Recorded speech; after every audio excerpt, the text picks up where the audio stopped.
Good morning, students. Though coronavirus has separated us, technology has brought us together for this virtual class. Without wasting further time, we will directly enter into the class. What is this? This is not some virus. It is actually human ovum from which all of us are formed. When a sperm fertilizes this ovum, it gets transformed into zygote. And only from this single cell, you, me, and even this mighty multicellular organism is formed. How come this is possible? By virtue of cell division. For the cells to divide, first the nuclear material within it should duplicate, which will then be followed by cytoplasmic division and ultimately the cell division. All these events take place in an orderly manner in a cyclical phase called as cell cycle. The molecular events happening within this cell cycle and how it is regulated is what we are going to see in detail in this session. I will be discussing this cell cycle under the following headings. To start with, definition. Next, a brief outline about the various phases of cell cycle. Then, its regulation, and finally, as usual, the clinical significance related to it. First, let us start with the definition of cell cycle. Cell cycle is defined as ordered or organized series of molecular events that lead to cell division. All these events take place in four distinct phases, which are nothing but G1 phase, S, G2 and M phase. In this, M stands for mitosis, where the actual cell division takes place to produce two daughter cells. Before these two daughter cells enter into next mitosis, they will follow through these three phases. Since these three phases are sandwiched between two mitotic divisions, they are also called as interphase. Apart from these four phases, there is also one more phase called as G0 phase. 0 means no growth or no cell division. Most of the cells in our body, they will remain in this G0 phase, which is otherwise called as resting phase. In this resting phase, they will be doing their respective metabolic activities and helps in maintaining the physiology. But once, when there is a need, when they get signal, especially in the form of growth factors, they jump into G1 phase and enters into cell cycle. In this G1 phase, the G stands for gap, the gap before S phase. In this gap, the cells get ready for the next phase, that is S phase. In S phase, the S stands for synthesis of DNA. For this DNA synthesis, we need lot of proteins and enzymes. All those enzymes and proteins will be synthesized in this first gap.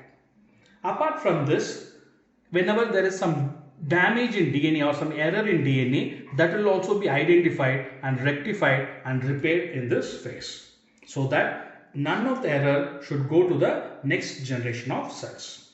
So these are the events happening in G1 phase. All these events takes around 9 to 12 hours of time. Next, the cell moves on to S phase. As I already said, S stands for DNA synthesis or replication or duplication. So by the end of this S phase, the DNA duplicates into two daughter DNA, but still they both will be attached with each other. This S phase takes another 6 to 8 hours. After this S phase, the cell moves on to G2 phase. G is again the gap, but this time it is before the mitotic phase. In this gap, the cells get ready for the mitosis. The proteins and enzymes required for mitosis will be synthesized in this phase, and in this phase, the cell attains its largest size. Apart from this, DNA repair also takes place in the G2 phase. Already we saw that DNA repair is taking place in G1 phase. Why again DNA repair is needed in this phase? During S phase, when DNA is synthesized, there are chances for manufacturing defect. Such manufacturing defects will be rectified in this phase. Okay, so all these events takes another 4 to 5 hours.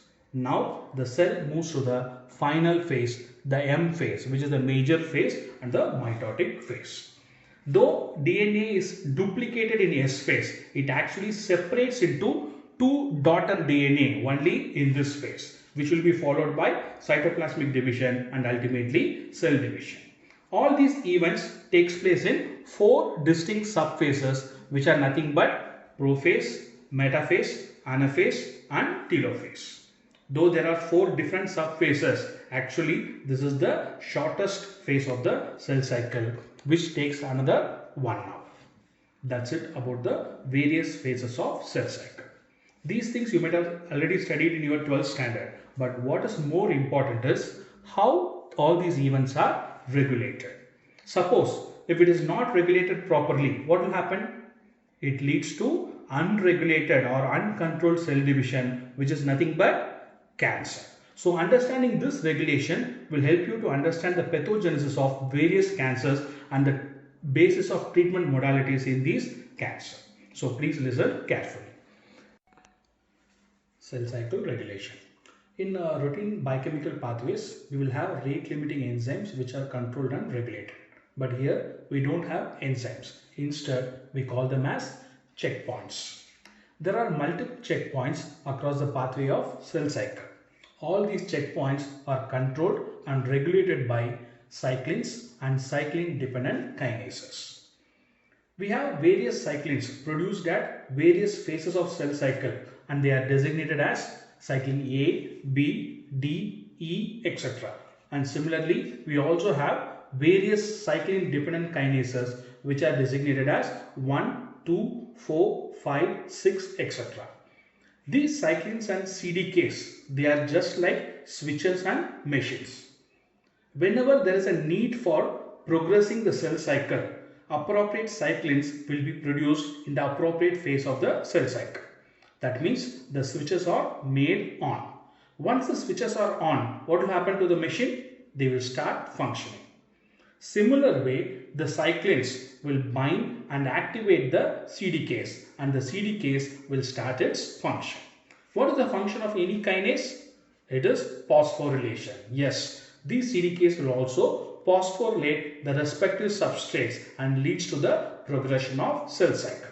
Once their job is done, the cyclins will be tagged with ubiquitin, which in turn will be degraded in the proteosomes, preventing its hyperactivity or overactivity.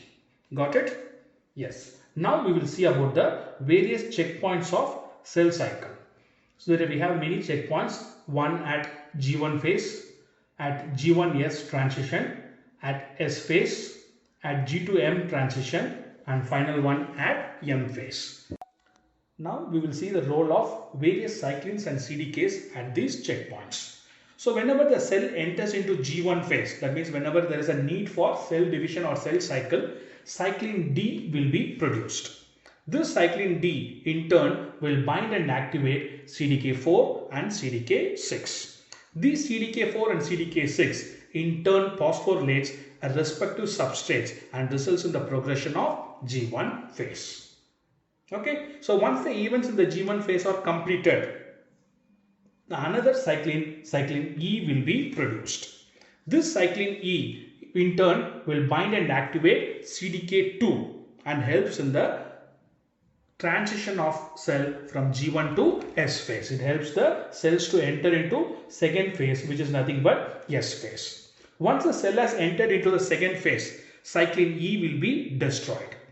Instead, cyclin A will be produced, which will bind to CDK2 and activates the enzymes involved in DNA synthesis. Once all these phases are over and the cell is ready for mitosis, this cyclin A will get detached from CDK2 and they will go and bind to CDK1 and helps the cell to transit from G2 to M phase. Next, once it finally enters into M phase, cyclin A will be destroyed. Instead, cyclin B will be produced, which will go and bind to CDK1 and helps in completing the mitotic phase. So this is how the cyclins and CDKs helps in the regulation of various checkpoints of cell cycle. Okay, so this is just the same review summary of the role of cyclins and CDKs at the various checkpoints. Among these, the most important checkpoint is the one at G1 phase. This is actually the commitment phase, or we can also call it as restriction point of cell cycle. So this part alone we will zoom in and we will see in much more detail. What is the event happening in G1 phase? It gets ready for the S phase. The proteins and enzymes required for DNA synthesis will be synthesized in this G1 phase. For this synthesis, we need lot of transcription factors. One among them is E2F factor. So this factor, suppose when the cell is in resting phase, when there is no need of cell division, this E2F should be in the inactive phase. It is kept in inactive phase by a protein called as RB protein, which is nothing but retinoblastoma protein. Why it is called so, I will explain you later on. As of now, you just remember that the RB protein keeps E2F in its inactive state. If this is inactive, there is no transcription, there is no translation, so the cell cycle will be arrested in the G1 phase and prevents the further progression. This is what normally happens. But when there is a demand for cell cycle, what will happen? The cyclin D will be produced. This cyclin D in turn will bind and activate CDK4 and CDK6. What is the function of all these kinases? I said it phosphorylates. This CDK4 and CDK6, they phosphorylate RB protein, retinoblastoma protein. Once it gets phosphorylated, the hold on the E2F will be released. Now the E2F is free for transcription, translation and helps in the progression of cell cycle. This is how G1 phase is regulated or controlled by cyclins or promoted by cyclins. Okay. Now, what is the one more event that is happening within the G1 phase? DNA repair. Okay. So when repair will happen? Whenever there is some DNA damage. So whenever there is a damage, it will be identified by our body and there will be an increased production of a protein called as P53. This P53 in turn will induce a production of another protein called as P21. This P21 is a cyclin dependent kinase inhibitor. It inhibits the cyclin CDK complexes, especially CD4, cyclin D, CDK4 and CDK6. What is the normal function of this CDK4 and CDK6? It phosphorylates retinoblastoma protein. But here this phosphorylation will be inhibited. So E2F will remain in inactive state. So the cell cycle will be arrested. Apart from holding the cell cycle, on the other hand, this P53 will induce the genes required for DNA repair. The enzymes which are involved in DNA repair will be produced. Okay, so they will go and repair the damage. But if the damage is beyond repairable condition, the same P53 will induce another set of genes which are required for apoptosis and results in cell death. Okay, so by all this mechanism, the P53 plays a major role in preventing the DNA damage to go on to the next generation. That is why this P53 is also called as guardian of gene.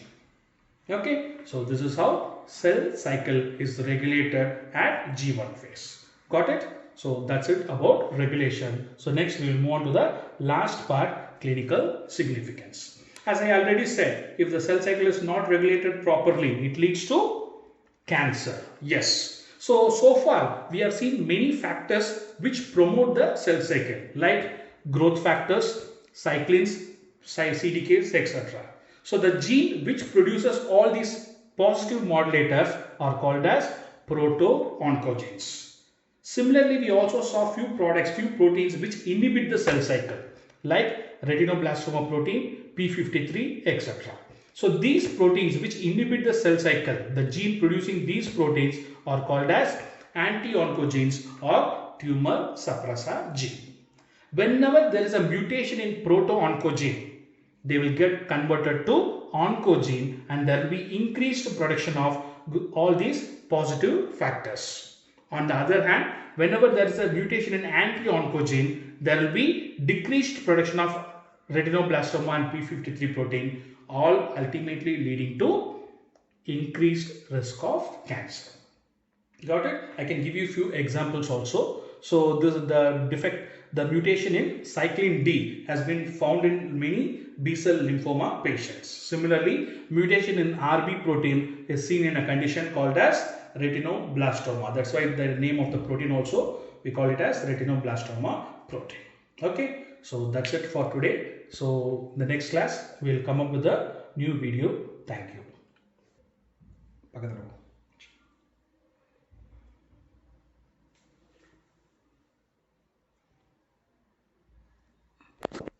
Fast தான் பண்ணேன். Good.